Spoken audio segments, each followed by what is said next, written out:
JB സെൻട്രലിലെ ആ വലിയ തിരക്കിൽ നിന്ന് ബസ്സിലേക്ക് കയറുമ്പോൾ അവിടെയുള്ള മനുഷ്യരുടെ മുഖങ്ങളിൽ പലതരം കഥകളുണ്ട്. തൊഴിലിടങ്ങളിലേക്ക് പായുന്നവർ, നാട്ടിലേക്ക് പോകുന്നവർ, കുടുംബത്തെ കാണാൻ കാത്തിരിക്കുന്നവർ. പ്രാദേശിക ബസ്സുകളിൽ സഞ്ചരിക്കുമ്പോൾ നാം പലപ്പോഴും ശ്രദ്ധിക്കാറില്ലാത്ത ഒരു ലോകമാണ് നമുക്ക് ചുറ്റും വിരിയുന്നത്. ബസ് പതിയെ JB സെൻട്രലിൽ നിന്നും ഇറങ്ങുമ്പോൾ നഗരത്തിൻ്റെ കെട്ടിടങ്ങൾ മാറി മറിയുന്നു. ജനാലകളിലൂടെ നോക്കുമ്പോൾ കാണുന്ന ആ കാഴ്ചകൾ വികസിതവും എന്നാൽ പാരമ്പര്യത്തെ കൈവിടാത്തതുമായ ഒരു ജോഹർ ബാറുവിനെയാണ് നമുക്ക് കാണിച്ചു തരുന്നത്.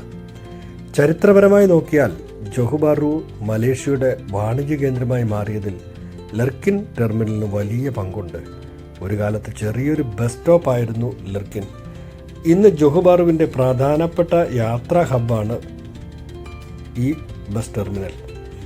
റോഡുകൾ പതിറ്റാണ്ടുകളായി എത്രയോ ജനങ്ങളെയും അവരുടെ സ്വപ്നങ്ങളെയും വഹിച്ചുകൊണ്ടാണ് കടന്നുപോയിട്ടുണ്ടാവുന്നത്. ആ വലിയ ചരിത്രത്തിൻ്റെ ഒരു ചെറിയ ഭാഗമാണ് ഈ ബസ് യാത്ര. ലർക്കിൻ ബസ് ടെർമിനലിലേക്കുള്ള അടുപ്പം ബസ് മുന്നോട്ട് പോകുമ്പോൾ നഗരത്തിൻ്റെ കാഴ്ചകൾ വീണ്ടും മാറുന്നു. വഴിയിലുടനീളം കാണുന്ന ചെറിയ കടകളും പ്രാദേശിക കച്ചവടങ്ങളും നമുക്ക് നൽകുന്നത് ഒരുതരം ഗൃഹാതൃത്വമാണ്.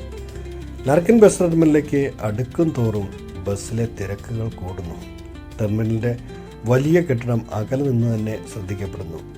ഇവിടെ എത്തുമ്പോൾ മാത്രം അനുഭവപ്പെടുന്ന ഒരു പ്രത്യേക ഊർജമുണ്ട്. അത് യാത്രകളുടെയും സമാഗമനങ്ങളുടെയും ഊർജമാണ്. ലർക്കിൻ ടെർമിനൽ ബസ് നിർത്തുമ്പോൾ ഞാൻ ആ വലിയ ലോകത്തേക്ക് ഇറങ്ങുന്നു. ഒരു 20 മിനിറ്റിൻ്റെ ചെറിയ യാത്ര, പക്ഷേ അത് സമ്മാനിച്ച കാഴ്ചകൾ അവിസ്മരണീയമാണ്. നിങ്ങൾക്കും ജോഹർ ബാറുവിൽ എപ്പോഴെങ്കിലും സമയം ലഭിക്കുകയാണെങ്കിൽ ടാക്സികളേക്കാൾ ഒരു പ്രാദേശിക ബസ്സിൽ യാത്ര ചെയ്തു നോക്കൂ. നഗരത്തിൻ്റെ യഥാർത്ഥ സംഗീതം കേൾക്കാൻ അതിലും നല്ലൊരു മാർഗമില്ല. യാത്രകൾ ഒരിക്കലും അവസാനിക്കുന്നതല്ല.